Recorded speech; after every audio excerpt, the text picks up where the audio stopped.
Graça e paz, amados irmãos, que Deus abençoe a vida de cada um de vocês. Queridos, os nossos dias são assim. Um dia estamos rindo, outro dia estamos tristes. Em um dia feliz da vida, em outro triste, sem ânimo para nada. Variamos entre a felicidade e a tristeza, entre o prazer de alguns dias e o sofrimento de outros.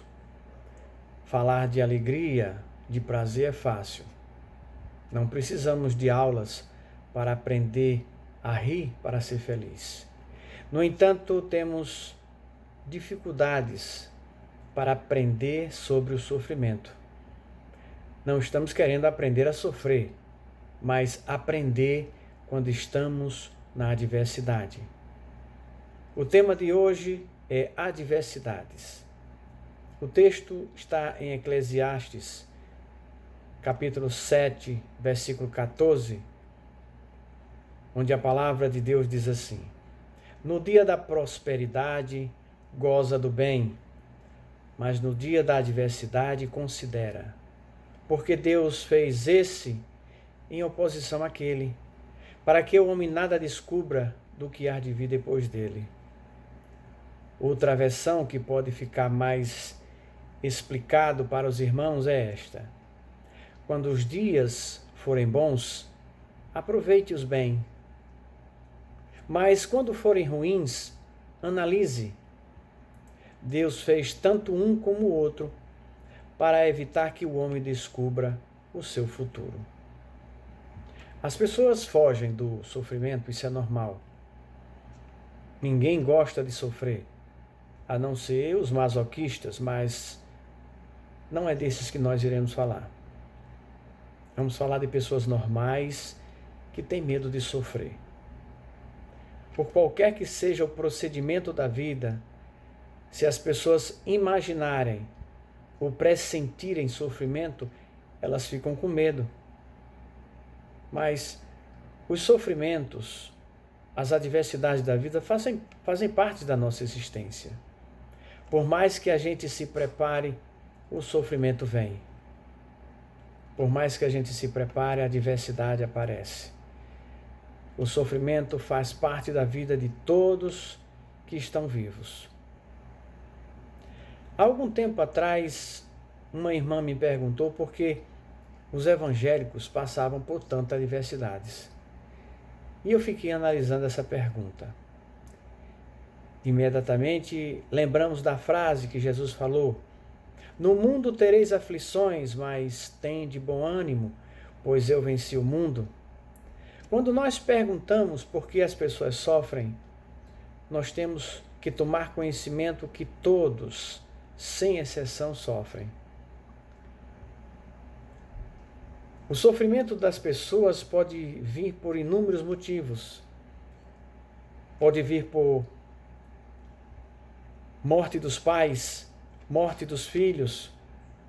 Pode vir por questão de maridos, esposas, separação de casal. O sofrimento pode vir para as pessoas quando um membro da família morre ou é preso.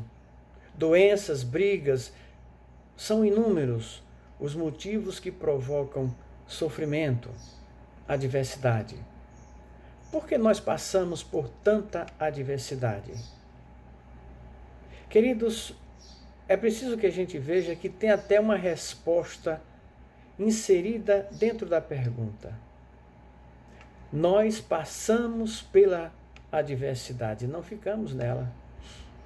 Se nós contarmos quantas adversidades já passamos, mesmo que a gente compre um caderno de 10 matérias, para anotar no caderno essas adversidades, esse caderno não será suficiente, porque nós vamos esquecer de muitas adversidades que nós passamos e que vencemos.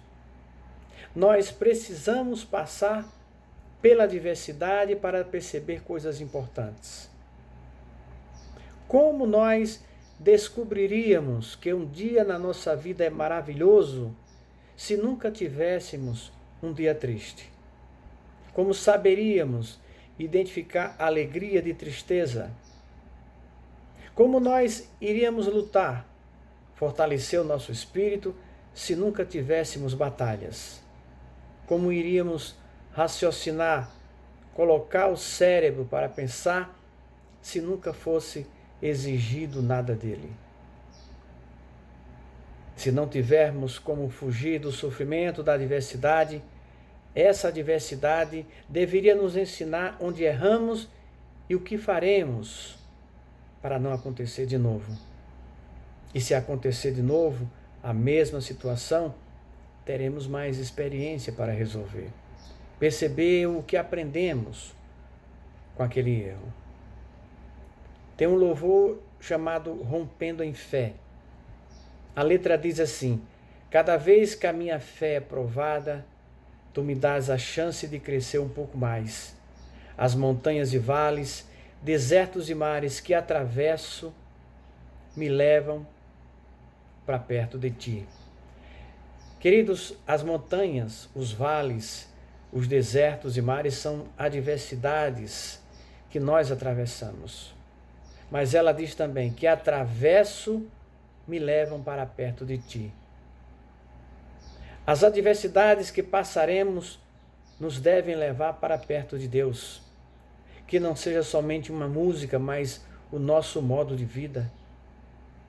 Que não seja somente uma música, mas uma oportunidade de se conhecer mais e conhecer mais a Deus. A nossa fé não é provada apenas através de bênçãos, mas principalmente por meio de adversidades. Se é uma chance de crescermos, não podemos desfalecer. Se é uma chance de crescermos, não podemos fechar os olhos e desistir. Se na adversidade nós desfalecemos, onde está a nossa fé? Onde está a nossa força? E se nós não temos fé, não acreditamos nas palavras de Deus. Em Romanos capítulo 8, versículo 18, Paulo diz assim: porque para mim tenho por certo que os sofrimentos do tempo presente não podem ser comparados com a glória a ser revelada em nós. Estamos esculpindo, estamos dando forma ao nosso coração, ao nosso espírito, para recebermos o que Cristo tem preparado para nós. Tribulação, adversidade não têm a menor importância diante da majestade, da glória, da grandeza, do prêmio celestial que Jesus está guardando para todos nós. Qual é o nosso objetivo espiritual? Qual é o nosso sonho? Se o nosso objetivo espiritual, o nosso sonho é ser eterno, é ser perfeito, nenhuma adversidade, nenhum sofrimento será maior do que isso, senão perdemos o foco. Nenhuma adversidade deverá ser uma barreira para que nós não vejamos o nosso Senhor como o Rei que socorre o servo, que se manteve firme, que não se desesperou. Deus diz no Salmo 50:15: invoca-me nos dias de tribulação e eu te livrarei, e tu me darás glória. Ou você conhece o seu Deus nos dias da adversidade, ou não irá conhecê-lo nunca. Ou você confia no seu Senhor, ou irá perder as suas batalhas. Ou você se conhece diante do seu Deus, ou nunca saberá quem é você e o que poderá fazer na dependência do Pai Celestial. Homens abençoados passaram por grandes adversidades. Homens abençoados passaram por grandes tribulações. Lembram de Jó? Era rico, tinha camelo, filhos, propriedades. O inimigo cismou com ele e disse a Deus que Jó só o adorava porque tinha tudo. Então Deus disse: está bem, estenda sua mão sobre Jó, mas não lhe tire a vida, pois a vida dele me pertence. E o inimigo deixou Jó pobre, sem filhos, sem criados, sem riquezas, e com o corpo cheio de feridas. No sofrimento, coçando o seu corpo com um caco de telha, aquele homem que fora rico, agora era pobre e todo cheio de feridas, continuou adorando a Deus. Além do sofrimento, Jó tinha do seu lado uma esposa incentivando para ele negar a Deus. Deixa esse Deus. Depois chegou mais 3 amigos, dizendo que Jó estava em pecado, mas Jó não estava em pecado. Jó estava em uma adversidade e ele nem entendia por quê. Aparentemente, ele não tinha motivos nem para viver. Mas o que foi que ele fez? Bendisse o nome do Senhor. Nu saí do ventre da minha mãe, nu voltarei. O Senhor Deus, o Senhor tirou. Bendito seja o nome do Senhor. Depois Deus lhe deu mais 10 filhos, riquezas e a sua saúde. Na hora certa, no tempo certo, você vai ver essas adversidades sumirem, se transformarem em coisas do passado. Toda vez que se fala em sofrimento, adversidade, eu lembro das conversas que já tive com outras pessoas. Tem gente que diz assim: ah, meu filho, você não sabe o que é sofrer.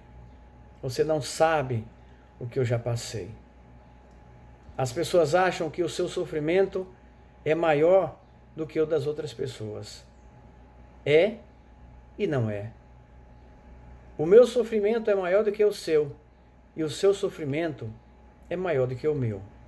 Como assim? O seu sofrimento só você passou, só você viveu. Por mais que você diga como foi o seu sofrimento, como passou fome, como passou frio, humilhação, quantas vezes dormiu no chão, quantas vezes você chorou com fome, ninguém vai sentir na intensidade que você sentiu. A mesma coisa é o sofrimento das outras pessoas. Cada pessoa tem muitas lágrimas para contar do seu sofrimento. Cada pessoa tem a sua história de dor. Embora que tenha gente que potencializa tanto o seu sofrimento, que as oportunidades passam na sua frente, mas ela não pode agarrá-las porque ainda está chorando. Passa dias deitado, sofrendo e dizendo: por que isso aconteceu comigo? Eu não merecia. Raciocina, querido, pensa. Já que a adversidade chegou, aprenda. Veja onde errou e escreva em seu coração essa lição. O texto inicial diz assim: no dia da prosperidade goza do bem, no dia da adversidade considera em que Deus fez tanto esse como aquele, para que o homem não descubra o que há de vir depois dele. Alegrem-se quando for um dia feliz. Alegrem-se quando a bênção chegar em sua vida. Quando for um dia triste, pense, medite. Pare para pensar, por que isso aconteceu? O texto diz: pensa, raciocina, não chore, se desespere. Quanto mais ficarmos nos lamentando, mais demoramos nos problemas. Já que as aflições, as adversidades são inevitáveis, como suportar e aprender com elas? Como se livrar de algumas? Não é porque Jesus falou que no mundo tereis aflições que vamos abrir o nosso peito e dizer: venha. Não, Senhor. Entre as aflições haverá um tempo de glorificar a Deus pelas batalhas vencidas, pelas montanhas, pelos desertos, pelos mares que você atravessou. As pessoas estão tão acostumadas com as dificuldades do mundo que não lutam, porque não reconhecem como adversidades, e sim como fatalidade ao destino. Encarar uma adversidade como fatalidade ao destino, você está tentando se excluir da responsabilidade das suas escolhas. Você chegou até aqui fazendo escolhas.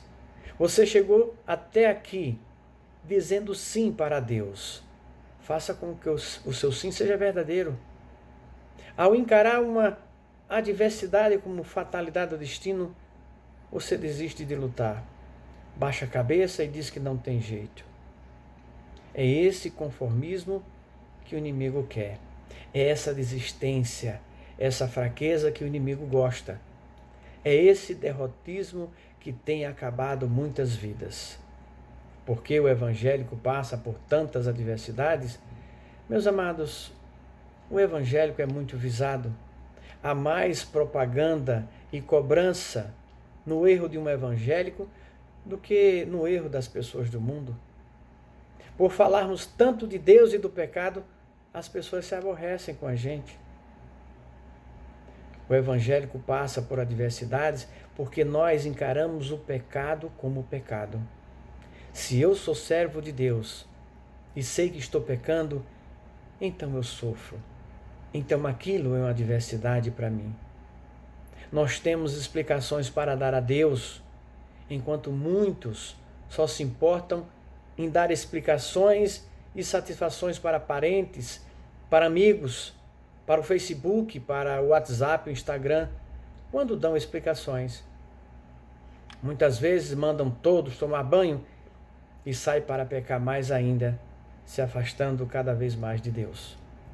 Nós somos vigiados pelo inimigo e pelas pessoas do mundo, que ficariam felizes em confirmar que nós não temos firmeza em Deus e que somos tão pecadores quanto eles.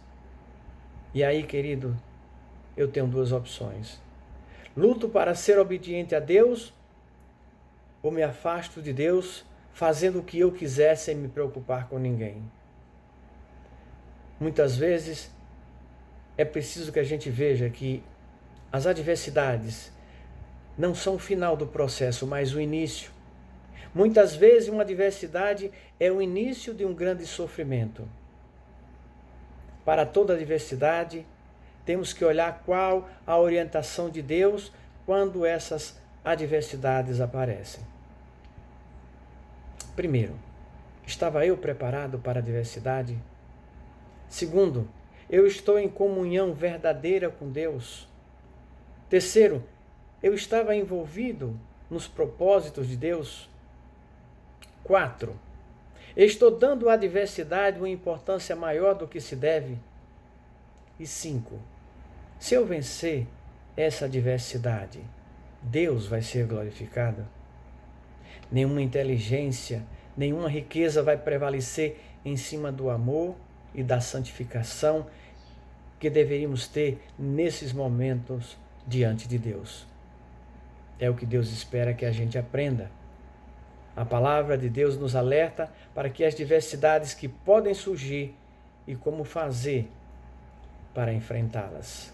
Efésios capítulo 6, versículos 13 e 18. Tomai, portanto, a armadura de Deus, para que possais resistir nos dias maus e manter-vos inabaláveis no cumprimento do vosso dever. Intensificai as vossas invocações e súplicas, orai em todas as circunstâncias pelo Espírito, no qual perseverai em intensa vigilância de súplica por todos os cristãos. Orai em todas as circunstâncias, estando na adversidade ou na bênção. Em todos os momentos, apresentar a Deus a vossa vida, orando, vigiando, intercedendo pelos irmãos. De vez em quando nós dizemos para Deus: Senhor, essa guerra é tua, colocamos em tuas mãos. Mas isso não significa deitar-se, gemer e não lutar. Só se nós não somos soldados, porque soldado luta.